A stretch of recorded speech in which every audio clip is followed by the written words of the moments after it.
How big an effect has all the and how much supplements do you take, for example, Um, apart from all your herbs? 3, 2, 1, and we are live. Hey, JC. Hello. So what's going on, man? Seriously, I heard that the French hate the Brits. Is that true? yeah.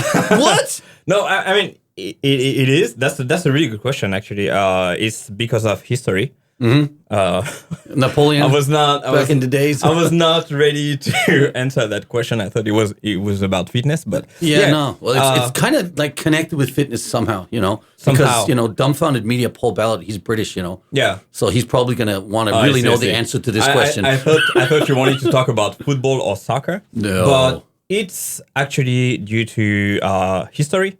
Back in the day, French and UK were trying to do colonialism to many countries, and French was sometimes better, UK was sometimes better, and this, I mean, It just is what it is, eh? yeah, There's this old bad blood that just never really goes away, huh? exactly. Actually, I heard something today. So, for example, USA was initially Spanish and French. Do you know that? No. Oh, well, yeah, I guess I And can then imagine that.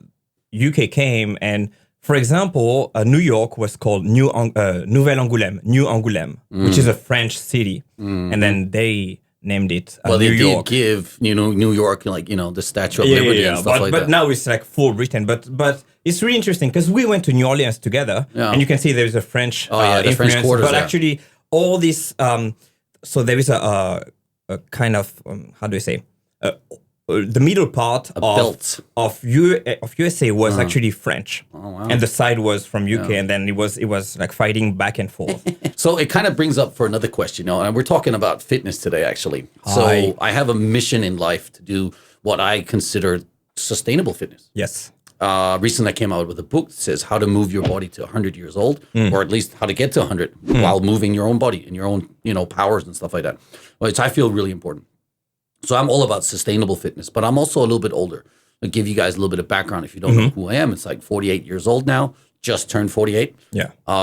And this is actually our first podcast. So I'm really excited about it, just, getting in and talking about sustainable fitness. And then we made a show last year about sustainable fitness versus elite fitness. You have an interesting view about fitness, that's for sure. Yeah. You're also much younger than I am. So for me, when I was younger, fitness was really important to stay fit so I could fight. Yeah. So I was fit to fight. That was the only purpose I had with training. And you've been doing a whole bunch of other things. Yeah.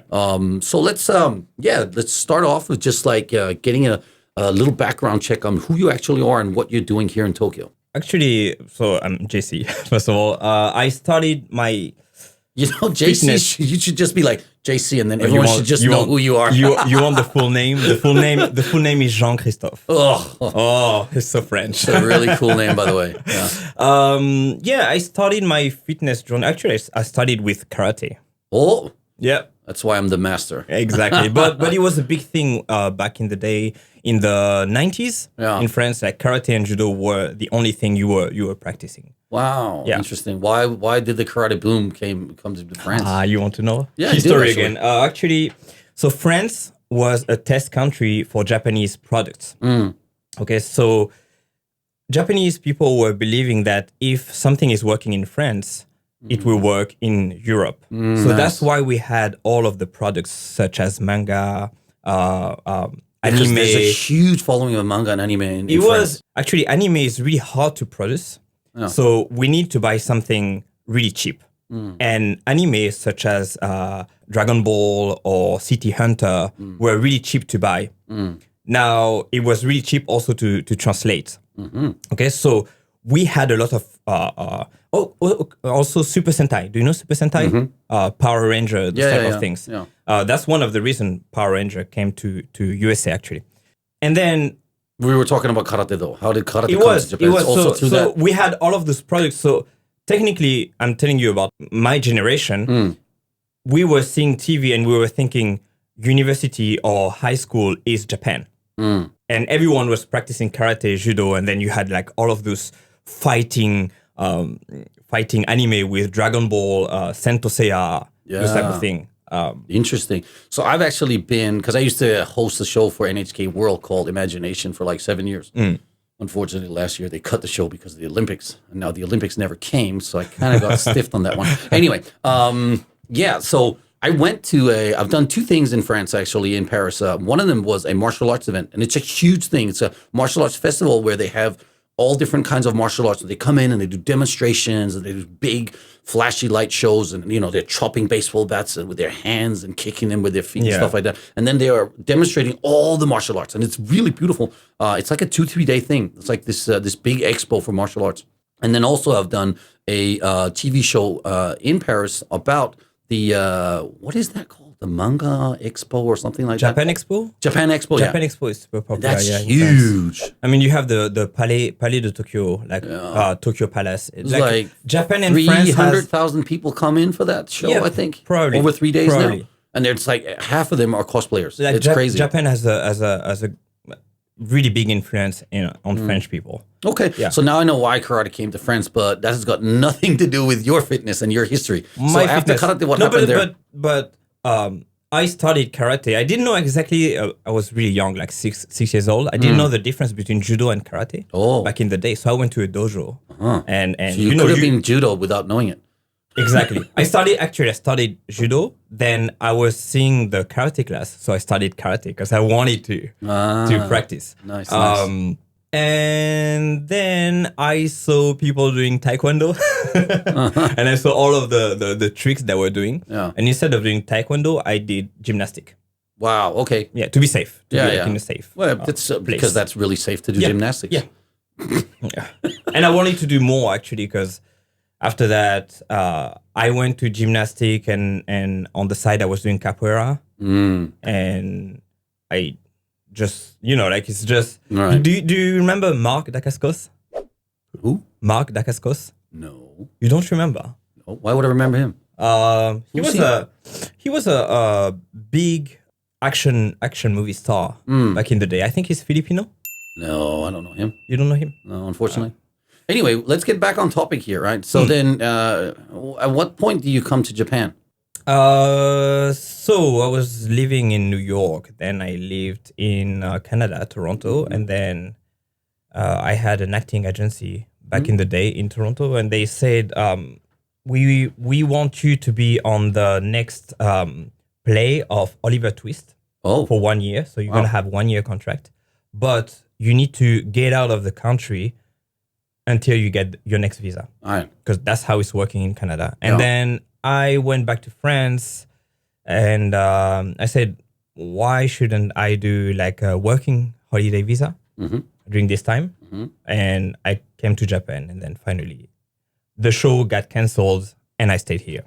Oh, okay. Simple. Long story short. All right, so let's just define a little bit what fitness really is, right? So for me, fitness is staying fit and sustainable and healthy, basically. If you have like the building blocks for what you think fitness is, and for me, it's that. It has to be sustainable, something that you can continue doing for a very long time, and then it has to make you healthier or at least raise your awareness of what healthiness is.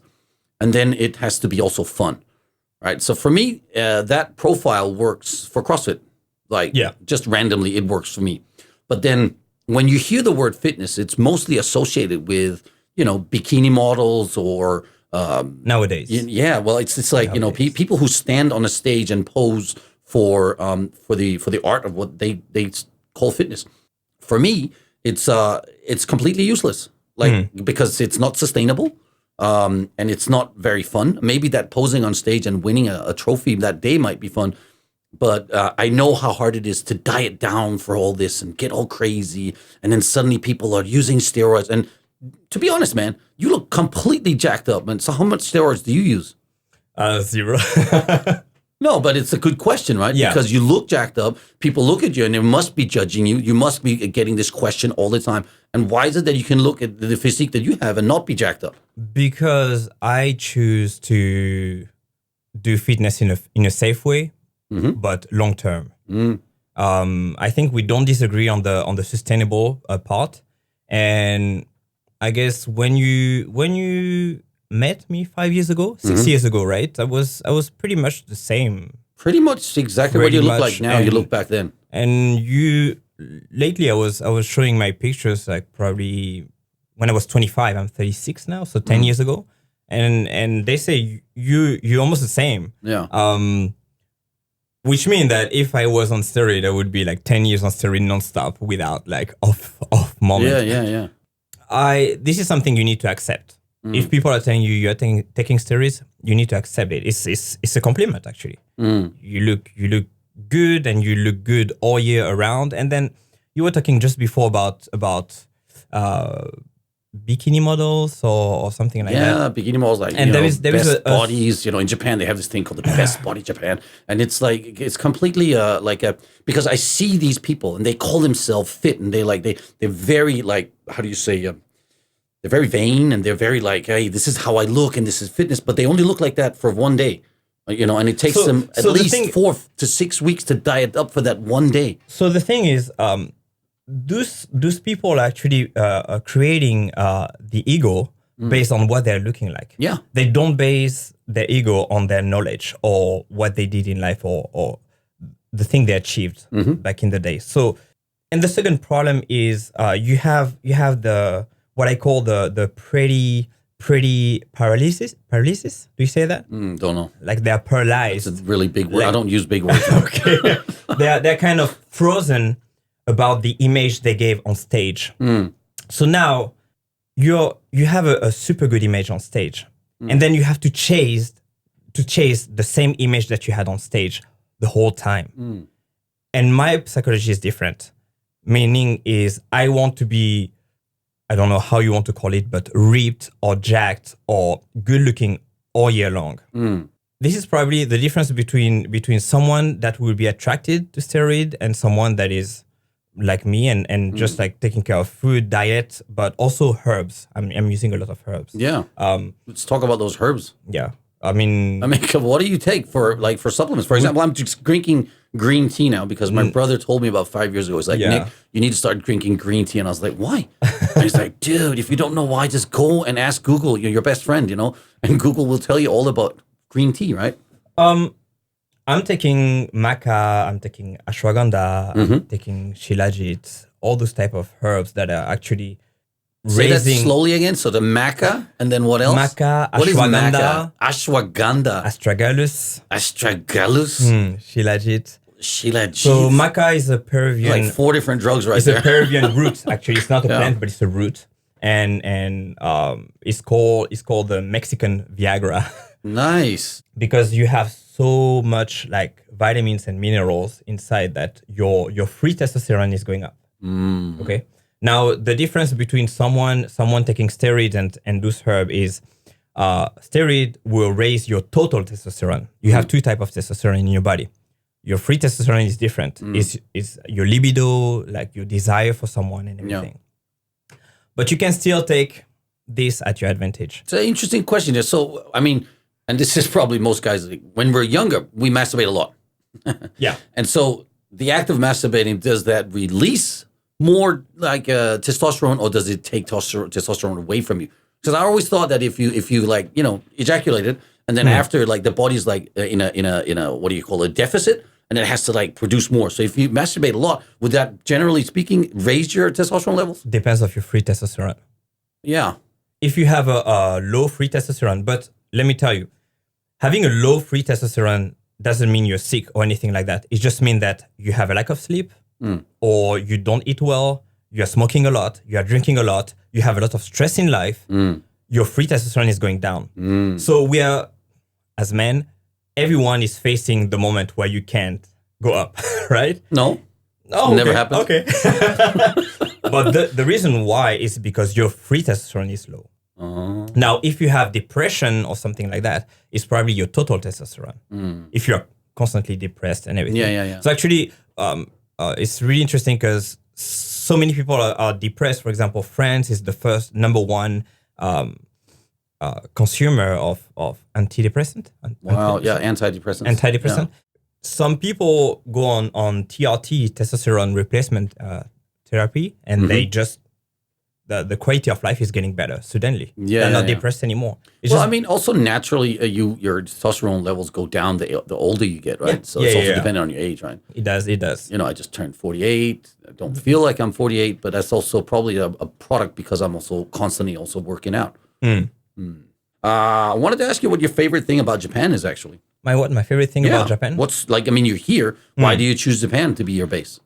Well, it's just that it's a really, really, really calm country. You know, like I feel that, you know, if you're watching nowadays the news with France and USA, everything is so aggressive, so violent. Like, and I think you are like this when you're probably 22, 23, 24 years old. You're like so aggressive and angry about the smallest thing. And then when you're getting over 30, you just getting calmer and you want a peaceful life.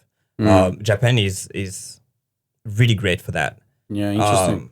You can see in France all the riots, and all Bombings, those you know, people, like machine gun shootings with, there's a whole bunch of stuff going on. Yeah. You can see in USA nowadays, especially with the Biden Trump problem also.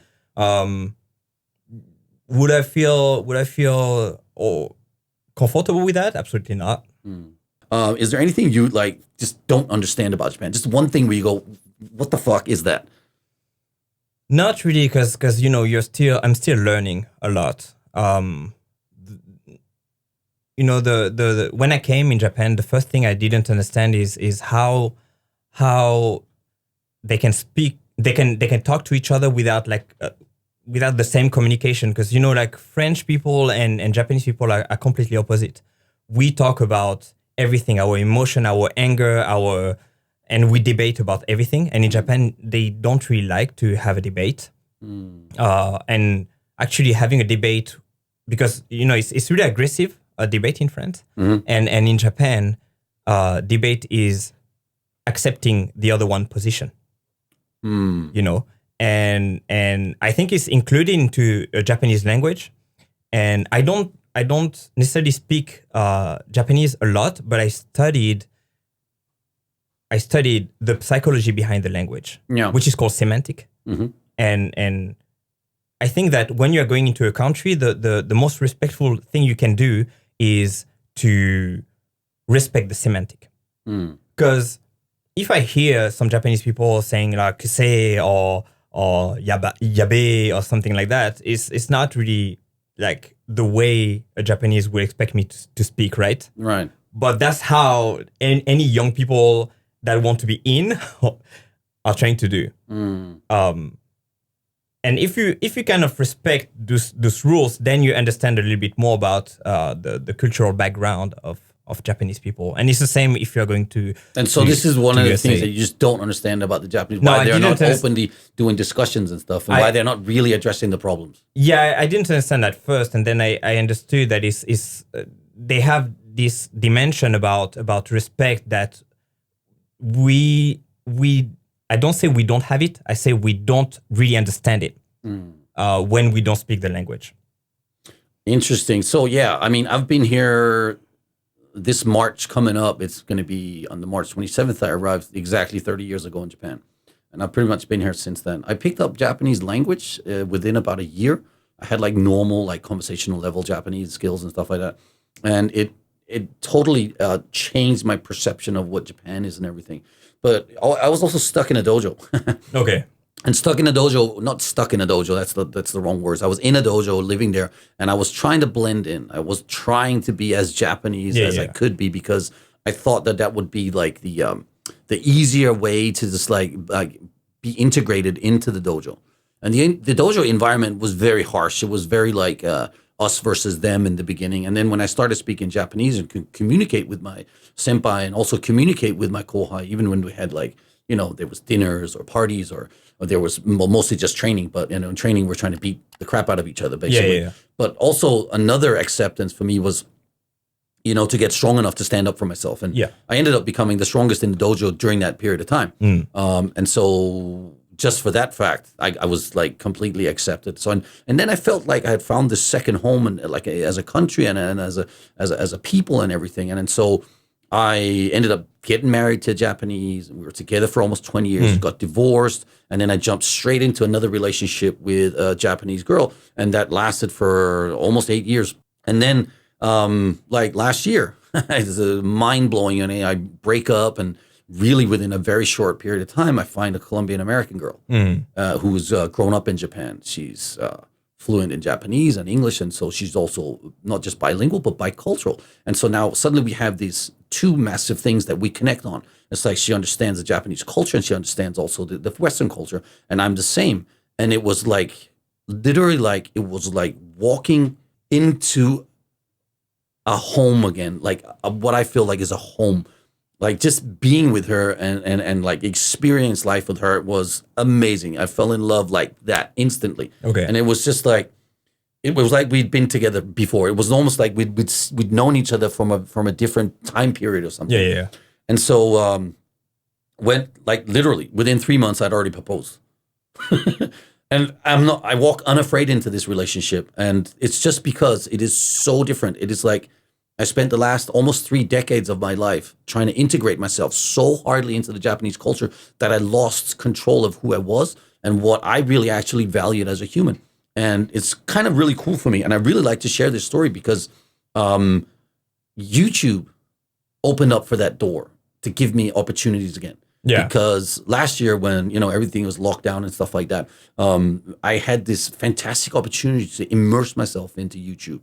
My management at the time was like, we're stopping the show Imagination. Why don't you, it's time for YouTube channel. And it's like, but you can't do anything because you're stuck in your house, right? Mm-hmm. And so for me, it was like, well, what can I do that can still like give me a chance to learn about YouTube and stuff like that? What kind of content do I have? And then I realized that I had been suppressing who I was for the last 8 years and pushing someone in front of me. And like, in order for me to like take a step back from who I really was. And it's like, well, you can't throw Nicholas Pettis away. Nicholas Pettis, his persona is way too big to be thrown away and tossed under the carpet and just forgotten about. And so I started making YouTube videos and filming stuff and content. Or, for example, working out from your house. What kind of workouts am I doing? What kind of food am I eating? And food is also something we haven't even started talking about. Like, what is healthy food? So I knew during the lockdown, it's like, hey, you know what? You're not going to be moving as much. Well, then you shouldn't be eating as much.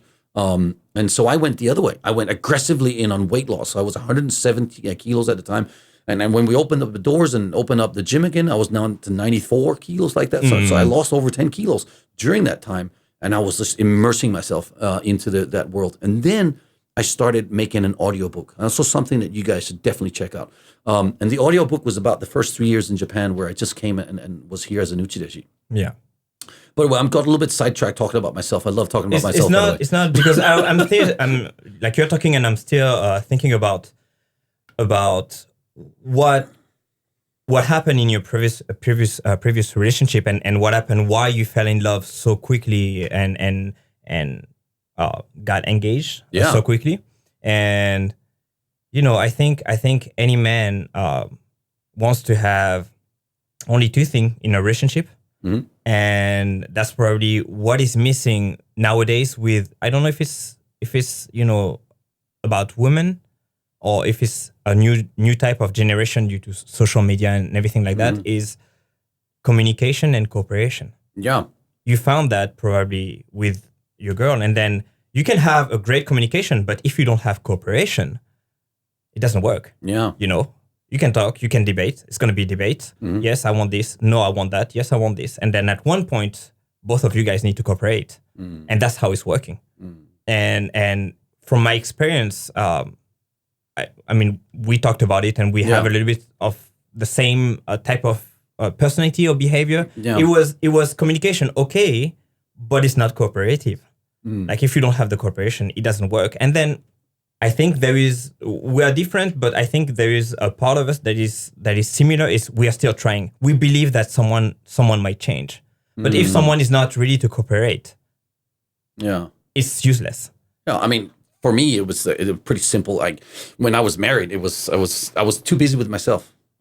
Yeah. So I never really needed that. I don't know how to say it. I don't mean this in a bad way, but we met when we were very young. Yeah. And I was very integrated into my martial arts, and I was training a lot, and I was really busy with myself. And suddenly I got really good at it.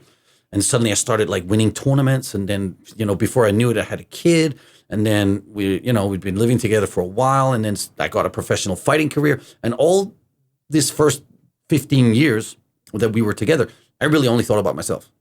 And for this, I'd like to apologize, actually. But by the end of it, when my body was completely broken down and I'd had my first hip replaced, I went through so many injuries that we can talk about, but not today, because that is like a whole different thing to talk about.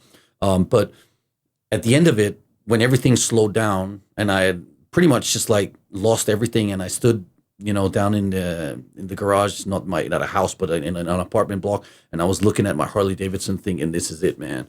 There's no more money in the bank. There's really nowhere to go. I'm going to go down and sell this motorcycle and just take the whole family back and would stay at my mom's place. I'm going to rethink everything and then figure out what to do, because I didn't see a way out at the time. Yeah. It's an incredible story. What happens is, actually, I can talk about that a little bit, but not too much into detail, just because it's a really long, great story for another day. But I went down to the store, was going to sell the motorcycle and go home. And then I randomly met this guy that introduced me to a guy that within like 3 weeks or 2 weeks, he had sponsored a brand new dojo and opened up a dojo for me. And suddenly I had a salary, and suddenly, the dojo was thriving, and I kind of weighed my way back. But so sometimes you get really, really lucky in life. And I also think that there's someone watching over me, and if everything else fails, that there will be some kind of exit. I want to say luck is a part of it, but you have to realize something is you are someone really likable. You're not like someone.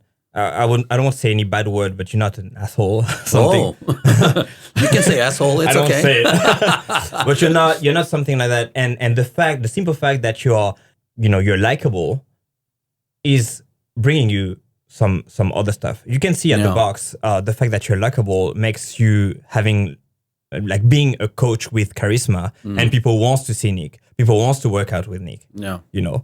And I love my job. I love teaching. Yeah, it's ridiculous, man. I love it. I can see it, and that's one of people's problem is if you want to become a coach, if you want to become a personal trainer, if you want to become something like someone that is helping, you should not be about yourself. Yeah. And probably what happened to you during this time is you forgot about yourself because you were completely down, and you were like, okay, my goal is to help people. It was some subconscious. No, it was a very conscious choice. I actually remember when this is like now, so just opened up 7 years ago. Yeah. And so people always ask me this, well, why don't you just have a dojo? Why don't you teach martial arts? Yeah. Why are you not doing martial arts anymore? And so for me, martial arts is not fitness. I took martial arts to a different level. Yeah. And it's like when you're up there, it is competitive sports for one thing.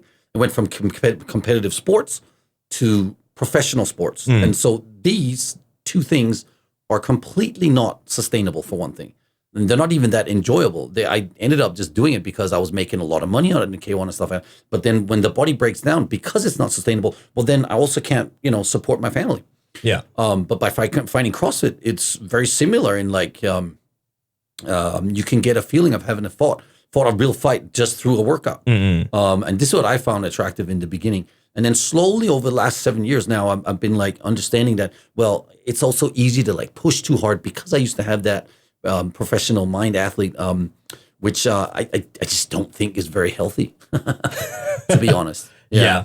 Being a professional athlete still part of fitness, sustainable fitness or not. Yeah, it's not. It's definitely not. It's not. I do agree with that. When you're chasing that one more rep, the risk of injury is like, I don't know. I can't even say how much higher it is. It's just crazy. 17 broken bones, by the way. Yeah.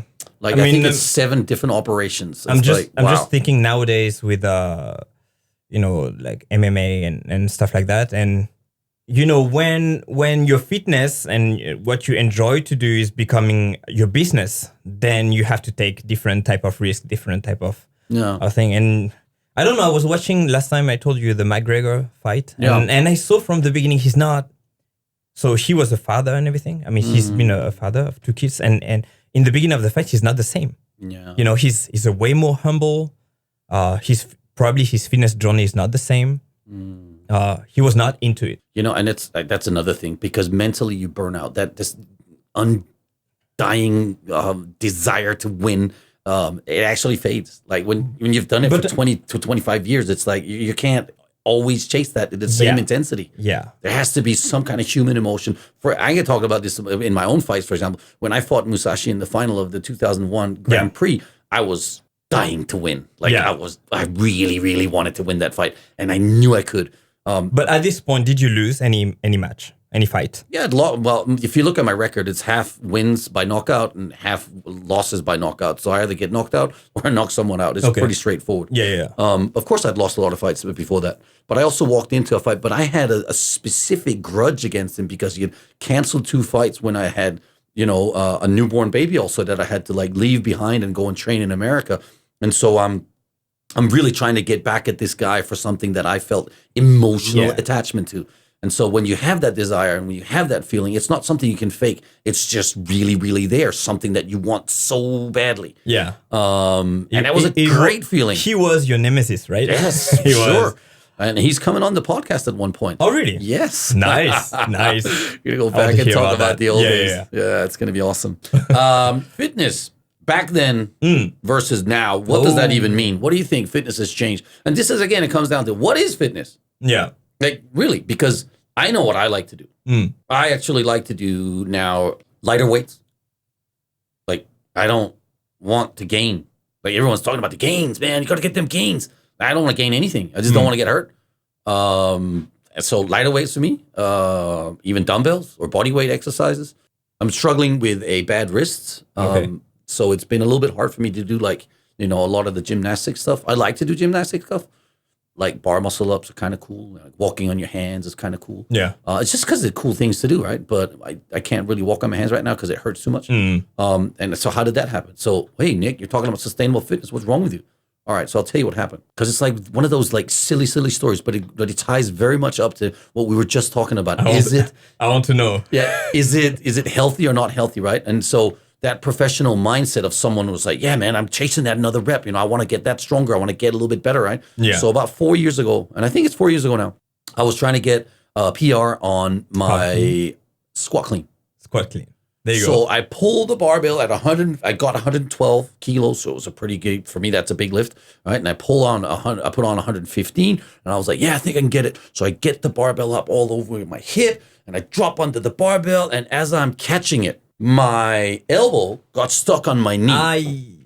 And so the barbell could then not go in and land on my shoulders, right? Because my elbow wasn't fast enough because of the weight, I dropped down too fast. So I got stuck. The barbell sits right there, and then it just pulls it in with my elbow stuck on my knee. So my wrist like got overextended, and I tell you, man, I thought I had broken my wrist there. Like, for real. I was like, that's it. It's done. I was like, yeah, I can't do anything. I was just sitting like this. I was not here on that day, but I remember after. Like, it was one day after. I was like, whoa. Yeah. And so I didn't break it, but something definitely went wrong. So it's been sore since. And it's been up and down. Like last year, I was doing a lot of handstand movements, and my wrist was all right.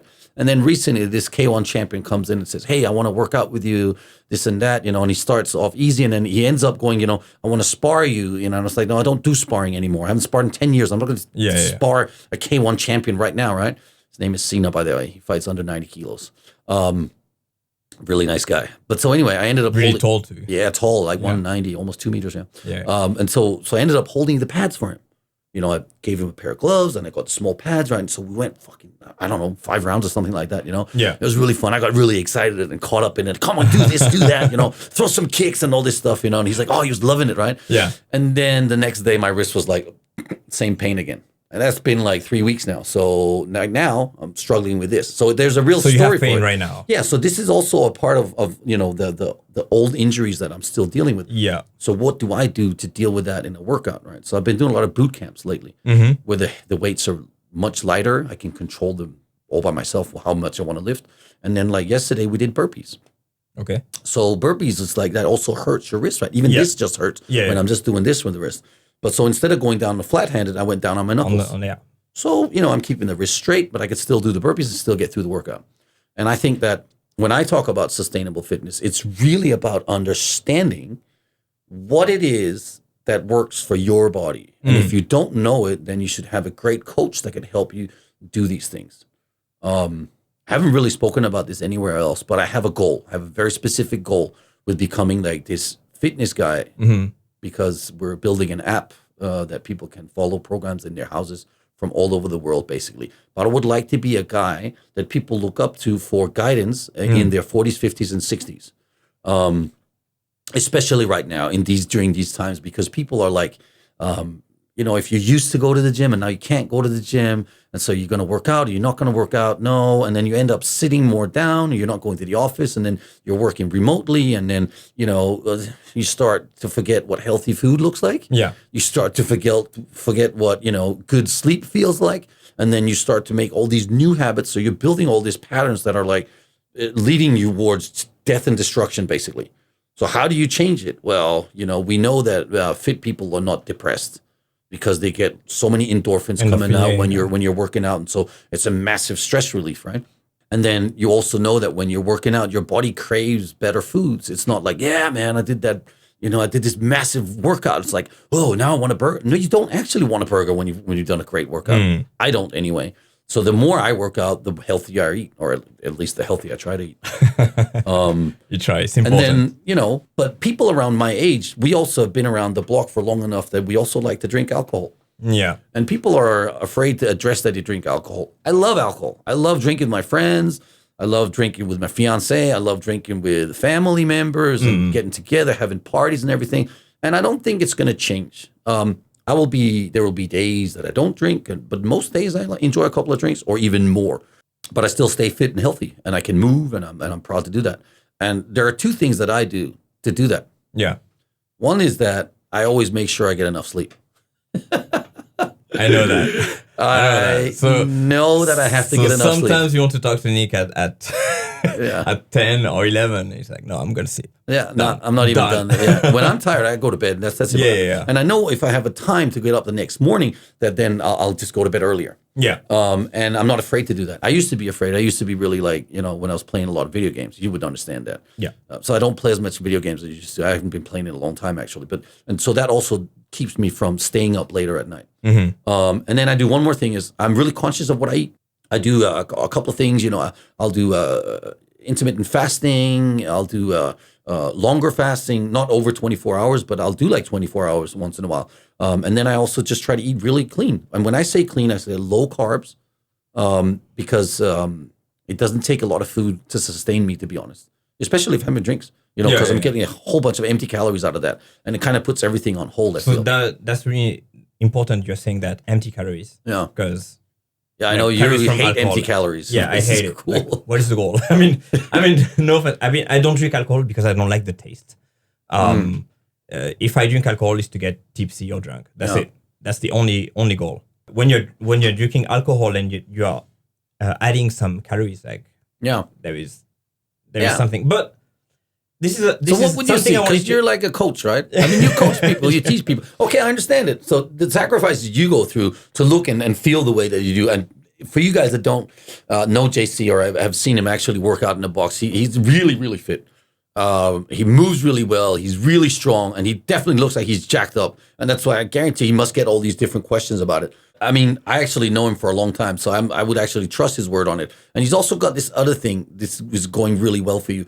Is like you also like functional bodybuilding, and you've done it for many years, like 20 years maybe, I don't know, 25 years. And then so your gymnastics background, and this is kind of where I find it interesting, because you're probably the fittest guy that I know that moves as well as you do with gymnastic movements and everything. There's really nothing this guy can't do, and that's kind of cool. I really like that. But I also think that the gymnastics background is that gives you those arms, for example. Because your chest is small and your arms are big and the shoulders are big. And that's like when I see other gymnasts, because we used to have a gymnast in the gym. Yeah, I remember. And he was like known for being the ring master of Japan, right? And he looked like a miniature version of you. Yeah. With much skinnier legs, by the way. He had the smallest legs ever. And then his body was like, oh. And then his arms came out and you're like, woof. And it's like, whoa. He did like a max weighted pull up one time and he added like 70 kilos. Like he had 70 kilos hanging from a weight belt. That's huge. And he was weighing 62 kilos or something like that. He was tiny. He was light. But question, did you think he was on steroid when you saw him? No. Why? I don't know. I mean, he could have been on steroids. How do I know? What do I even know what steroids does to a person? Do people thought He looked jacked. He looked jacked. Because you say he looks like a miniature version of me. Mm-hmm. So what was the difference between, for example, him not taking because he's a professional gymnast and me taking who's not a professional gymnast? Well, because. Haha. No, that's an easy answer. That's because you're a model. You're actually a sports fitness model at the same time.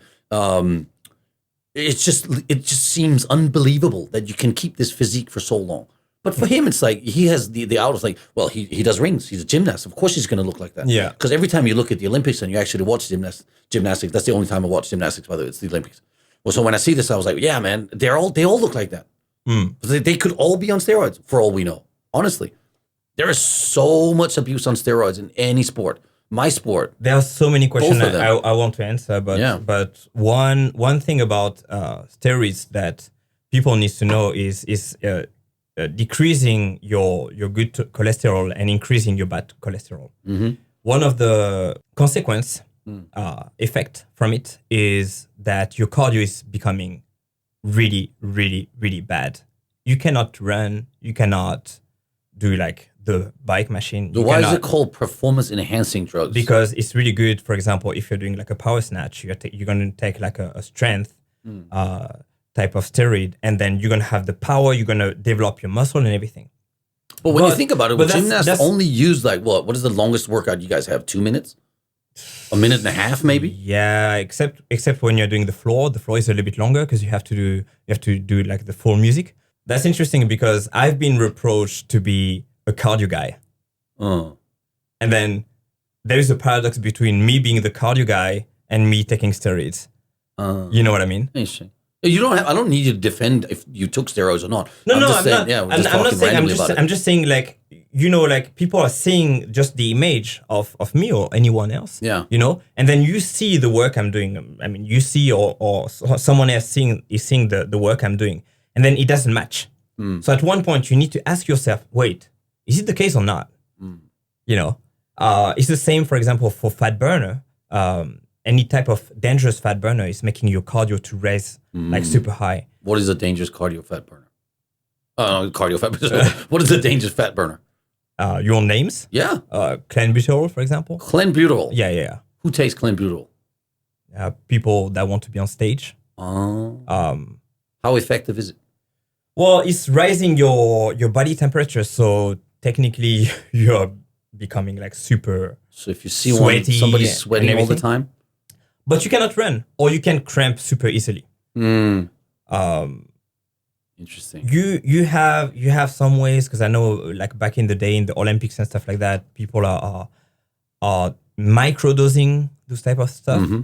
But you need a doctor to do that. Yeah. Personally, if I need a doctor to do just amateur CrossFit, I would be stupid to do that.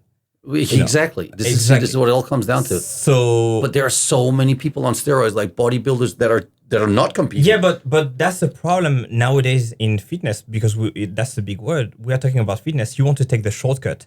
You are taking steroids. You don't even know what you're taking, because everything is. I need to take the one step back there. So you said the problem in fitness. So nowadays, yeah. So again, the word fitness needs to be redefined, like we spoke about earlier in the podcast. Because fitness, if you see Instagram, I'm sorry to say that, but everyone is putting no fitness, no yoga, no fitness, no yoga. And then are you like, do you have the monopoly of fitness, or like we can still talk, you know what I mean? But fitness nowadays is bodybuilding, is men's physique, is, you know, that's the definition of fitness. So CrossFit, is that fitness? For me or for people? Well, for you. For me, yes, of course. Yeah. Of course. Everything can be fitness, you know. Even curling is fitness for me.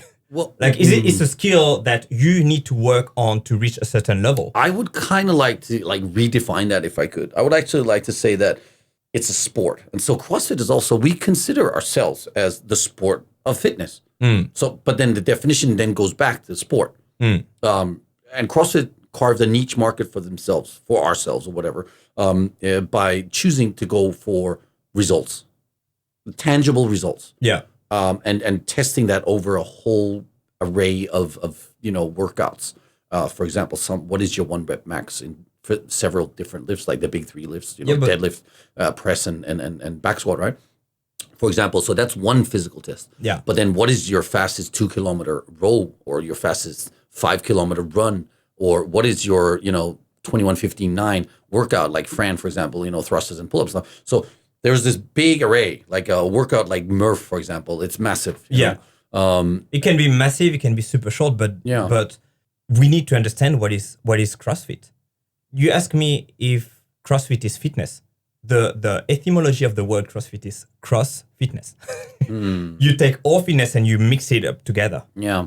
So which mean that weightlifting is fitness. Yeah. We're also now doing Long- a trend as being like functional bodybuilding within CrossFit. Yeah, I mean, functional bodybuilding means that you can get jacked by doing functional movement, right?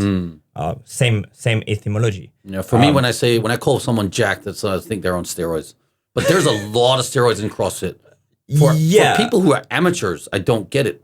Nowadays, I think that people are thinking that the fact that they're gonna be jacked or they're gonna be muscular, they're gonna have popularity and money. And I make a difference between men's physique and bodybuilding competition and women's. Do women take steroids? Of course they do. Huh. Of course. Wow. Clint Boodle. Thyroid thing to make Thyroid. That just sounds the body to dangerous. function like faster. But also, of course, steroids is milder, of course, but it's still on. And the problem is, you take someone like, I should not say name. You take someone like Dwayne Johnson, The Rock. Yeah. He was taking steroids for a reason. It's a business. Yeah. He's one of the most paid actor in the world Now, So- but that's because he's talented. That's not the steroids. This is physique. Yeah, but he was doing WWE. Yeah, So for he's sure. still paying like $1 million a year or yeah, something they were like that. killing it. And then that's one of the reasons. Like, now your image is a business, yeah. and when your image is a business, there is you can say, oh, I don't want that and everything, but you can understand, okay, that's a business. So now he needs to maintain this image. Yeah. And if you see someone like Vin Diesel, for example, Yeah. I don't know if he's taking or not, but every time he has a bad appearance, now he's getting body shamed. Yeah. And that's probably where Dwayne Johnson is smart and Vin Diesel is like keeping this action movie guy, and then he's getting like fluffier or fatter and stuff like that. I think like the ultimate, like, if we're going to go into actors and stuff like that and famous people, I just think like the transformation that they made in the Avengers when they made Thor fat, it was so funny. It was delicious. I love it. Yeah. But Of course he looks great because that was He just looks the fat great. suit that they put on him, right? yeah, I think actually it was a great idea, because it's the same. Like, when you see an actor becoming fat, not on purpose, Yeah. such as the guy from Prison Break, Yeah. Dominic Wentworth Miller. Purcell, I think. No, Wentworth Miller. Yeah. He got fat. No, he was like super skinny and everything, and he got fat at one point. Really? Yeah, and he had to justify the fact that he was on depression. Interesting. I didn't And know he that. got even more depressed from seeing like the bad comments. Well, of course, they're Same- so actually like same tied with up the on it. guy doing how do you say, King of T'Challa. Black Panther. Yeah, he was like, people took a picture of him like super skinny, and he had a cancer, and he died right after. Wow, that's so bad. So the average Joe, you need to keep like the image you gave to people, and that's what I was talking about when you need to be frozen with your image in bodybuilding or in acting. Yeah, I could see that. Yeah. So it's a really good thing that I never was, jacked up, and when I was fighting, because I had, when I was the strongest, I was a bit chubby. But you can still see that people are commenting. For example, you're going to the gym and people are commenting, oh, you lost weight or anything like that. It's the same for me, actually. Yeah, if I'm losing a little bit of muscle, people are like, oh, what is happening? I you've just been like to sick? fuck with your mind, and I said, oh, you got skinny arms, man. What happened? But I don't mind. Like, I don't mind because, I know my body enough to get back to the point where I want to be. Yeah. Um, I mean, there's also positives, like, think about, someone like, for example, Chris Pratt, right? Yeah. He used to be really fat. Yeah. And he got really like I didn't know it was the same actor. I'd watched 2 different movies with him where I Do was you know like, they wanted to CGI him actually? to make him fat? No, to make him skinny. Oh, really? Because when he did the audition, he was actually fat, and then the guy say, "Oh, you don't need to lose weight or anything. We're gonna CGI you." Wow. And she said, "No, I'm gonna go to the gym and I'm gonna get back in 6 Good months." for him, man. Yeah. Good for him. And then he was, He like looked motivation. great. Motivation. Yeah. That's it. That's awesome. Getting healthy like that. Yeah. I mean, I've been going up and down with my personal body weight like for so long. It's like, and then also so now we're talking about psychology of like this body shaming, this whole image of what does a fit person look. And this is what it really annoys me. It's like, because with someone like you, I mean, you look good year round, but you also pay the price of what it costs to look like that. And for someone looking from the outside. Yeah. You're not paying the price. This is just the way you live. You just live like that. You choose to eat the foods that work for you. And when you go up a little bit, not always. Look at that. you got chocolate on the table, and that's fine but you're okay to eat that chocolate. Yeah. Like for me, I'd rather have a beer than eat a piece of chocolate. But also, I'm not shredded. I don't look like I'm jacked or anything, and I don't feel like I need to look like that. I used to want to look like whatever, like you. You're like my hero in image. It's like, I'd love to look like that, but I don't want to pay that price. Like I'm not willing to do that. For me, it's like, no, I also love burgers. I also. But I do too. Yeah, I know. But I'd love to eat the things that I like to eat. At the same time, I want to find a good balance of where I am. And I also, over the last year, I'd say, I've also found like, okay, I'm comfortable where I am right now. Yeah. So, and I feel good. But can you that's say just who I am. Can you say your diet nowadays is the diet you had 5 years ago, for example? No. So that's an important that's thing. how I live now, right? Exactly. Yeah. Because you say, for example, I'm paying the price for being like that. But those small changes that you're doing year after year actually becoming your regular diet. Yes. But you don't call it diet. For example, I don't call it diet. Nope. I just eat the way, like probably 5 years ago, it was like a strict diet. And then when I want to have a burger or I want to have a piece of chocolate, or even if I want to drink alcohol, I do it. Yeah, sure. And then this is becoming my diet. Yeah, no, but you see, that's what I'm saying. You're not, like I said, you're not paying the price. There's no price that you're actually paying. Like for me, I've spent a lifetime on changing habits. And it started when I think I was 15 or 16. Yeah. Because I used to be a really fat kid. Yeah. Okay. Really fat kid is a little bit of an exaggeration. I used to be a chubby kid. My brother used to be really fat. Okay. I hope he hears this podcast, by the way. He's going to give me shit for that. And so when I started karate, when I was just before I turned 15, I lost all this weight and I felt great. But at the time I was also drinking 2 to 4 liters of Coca-Cola every day. Yeah, there you go. And I was like, man, this is so bad for me. Yeah. And I had a skinny friend. Yeah. And so my best friend, Ulrich, he used to be, I guess, skinny. He just looked like a normal kid. But he would be drinking Diet Coke. And I used to hate the taste of Diet Coke, but he used to love Coca-Cola. I was a Coca-Cola freak. I had like a little museum of my Coca-Cola bottles and all the caps and all this stuff. And I was like, buying stuff and stickers and stuff. I really, really used to love Coca-Cola. Yeah. And then I started drinking Diet Coke one day. And now I rarely drink Coca-Cola at all. I like even Diet Coke. It's very rare that I actually drink even a Diet Coke, but I'll never drink a real Coke anymore. It's too sweet. I can't stand it. Yeah. And so that was like probably the first major change that I made in a diet. Like it was a conscious choice of, okay, I'm going to stop drinking Coca-Cola because it must be bad for me. And then I remember the second choice was, I used to love cafe au lait with lots of sugar in it, like a really sweet coffee with lots of milk or cream in it. And it was just one of those things. Yeah, there was this French movie actually where they drank a cup of cafe au lait in a bowl, and I thought it was really cool. And that's why I started drinking cafe au lait.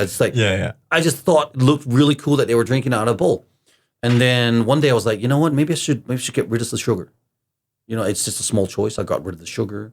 And then I was drinking coffee with milk in it, and then I got rid of the milk. And now I wouldn't say hate, but I actually don't drink milk at all, for example. And I don't put sugar in my coffee. It's just purely black. Yeah. And so I've been going over these changes that lead towards a better life eventually.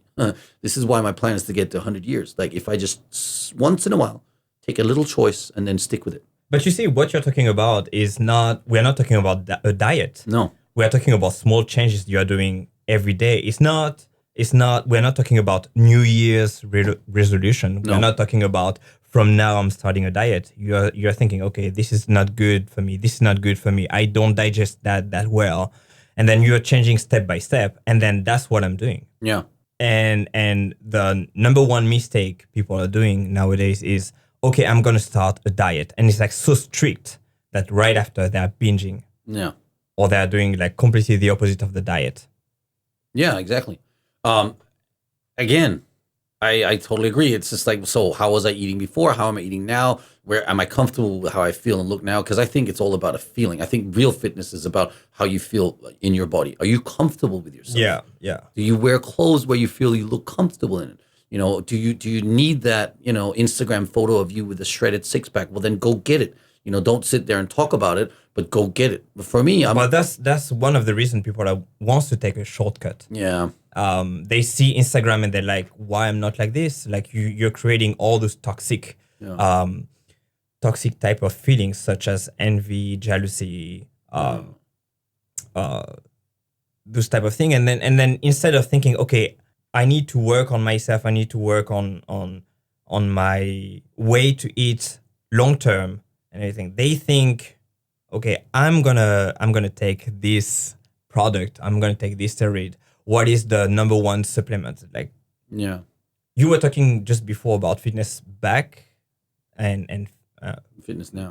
now, and the only difference is, of course they had products back in the day, but we were not constantly on Instagram or Facebook searching what is the best whey protein, what is the best BCAA, what is actually, matter of fact, we didn't have BCAA back in the day. It was not an isolated product. It was essential amino acid, and it was 3 centimeters caps that you couldn't swallow. Yeah.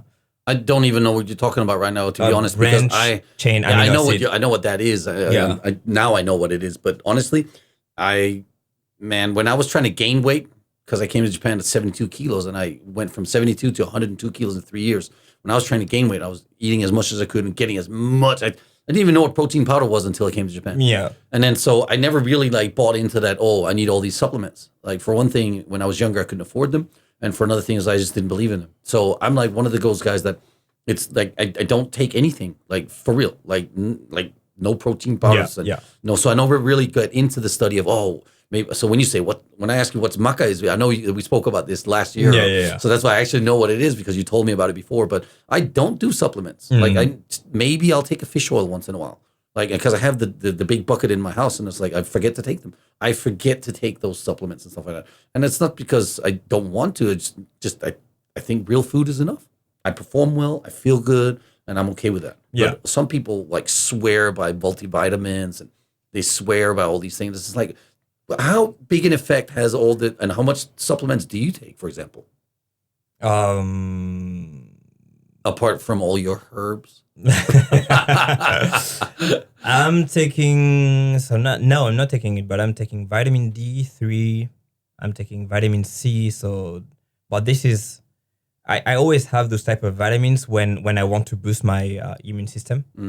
But what I'm doing is a little bit different. I'm not taking supplements to get more jacked.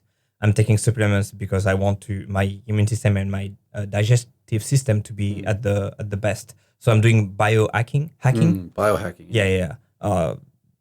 That's my main goal. Green tea caps for the antioxidant. I'm not taking something super weird. I'm taking CLA. What's that? It's a type of fat that is making your fat cell not to absorb fat. Does that make you shit weird? Not at all. We're not talking about orlistat. We're not talking about that. I can't remember what it was. Orlistat. Somebody said, "Hey, you should use this as a diet supplement, and it'll burn. It will like tie all your fat up, and then you just shit it out." It was the worst ever. Oil, right? Oh man, it was like the worst. Like, you better be single if you do that. and then you think, right? You think that you're just gonna fart, and then it just goes. Yeah. Oh, it's just disgusting. Oil. Yeah, it's just oil. I can't wait. No, I'd never do that again. It's interesting. It's a drug. It's not a supplement. It's a drug. It's an interesting drug for people having obesity. Oh, okay. Yeah, and it works. It's working. I mean, you are not absorbing fat, but for people listening, it can give you colon cancer. Oh, yeah. There you go. Well, be the price, careful. the price to pay. Yeah, that's really the price to pay, not to pay, right? Yeah. Yeah. So, JC, we've had a lot of topics, a lot of things to go over here, but I was gonna kind of like get into the roundup of the podcast now. Yeah. And so, there's many more things we can talk. I know you love to talk about relationships and stuff like that, and but just gonna have to come back on it. Yeah. What I would like to do is like just to engage our listeners today that we have started, or I have started, a Patreon account. And if you're interested, just go to patreon.com/The Tokyo Show, and then you can become a Super Tomodachi. Yeah. So Super Tomodachis get a shout out on the podcast, and they also get to ask a question. So Fredrik Granqvist, and he's a Swedish friend of mine actually, from the karate. He says, and this is actually a really good question. What's his name again? Fredrik Granqvist. So Fredrik. Fredrik. Okay. Yeah, Fredrik. He says how important sleep is, and how to improve, like what not to do close to time for sleeping, and also more info on sustainable training, maybe some mobility as well. So that's his question, and he is a true Super Tomodachi, by the way, and that's why he gets his shout out on this one. Extreme Tomodachi. Not a Super Tomodachi, he's an extreme Tomodachi. Yeah. First question was about sleep. Yeah, let's just talk about sleep. And then we'll kind of round it up with that today, I think. The most important. Yeah, you really I love sleeping. Yeah. Like if you're in a healthy body and healthy mindset and you're living a healthy kind of life, you're probably sleeping half of your life. Yeah. I mean, the number one thing you're going to do when you're doing any type of sport, you're going to break your muscle fibers, right? Sleeping is just the best way for you to have your recovery because this is the moment where your hormones are going up, your growth hormone, your testosterone, mostly in the morning and everything. Have a lack of sleep, you don't recover. That's pretty simple. Yeah. I'm trying to do long story short because you can develop the thing as much as you want, but if you don't have a good sleep, if you don't have long enough, if it's not a quality sleep. Yeah. Well, what not to do before going to bed, or actually, this is what I would suggest to do. And I found out this many, many years ago. Your sleeping zone from the rest of your life. So don't bring your computer to bed. Yeah. Do not bring your cell phone in and start, checking Instagram for who's got the sexiest abs. You could check the Tokyo Show Instagram though. It's kind of cool. Yeah, it's really cool. I want to know who got the sexiest abs. Yeah, the sexiest abs. Well, but you can do that way before you go to bed. At least and also if it's possible. I don't know. Not everyone lives like that. In Japan, like apartments are pretty small. Sometimes people only have a single room. But if you have a separate room, and even if you don't have a separate room, this is what I suggest you do. Try and make it cool so that you have to wrap yourself in blankets. Like in the winter, sometimes I will sleep with the window open on purpose, but because then I can put more blankets on top of me. Yeah. In the summertime, I definitely put the cooler on. It's just for me. I can't sleep without the cooler. I want it to be cold, so I'm really wrapped up, and make it as pitch black as you can, and then aim for 8 to 10 hours of sleep when you can get it. 10 hours of sleep is not impossible, and it's totally doable. You just have to practice it and train it. The darker the room is, the better it is. Nice and cool temperatures. IMAX too. Yeah, IMAX. yeah. Some people use IMAX. Dumbfounded Media actually has a athletic sleep channel on YouTube where you could just put in this music that just like helps you fall into a deeper sleep and just constantly stays and keeps you there in the zone. And it's really nice. If you guys are interested, you should definitely check that one out too. I think that's about it for today. Really appreciate you coming on the show. Please come back again. If you guys have any more questions out there for all of us here on the Tokyo Talks, then please send them and leave comments below, and then we'll try and address as much as you want. If you become an extreme Tomodachi on the Patreon Tokyo Show channel, then you can ask questions that we will definitely address and also give you shout outs on the show. Thank you very much for today, I want man. many questions, so. Yeah, the more the better, right? Yeah. Thank you very much for today, and that's about it. ありがとうございました。ありがとうございます。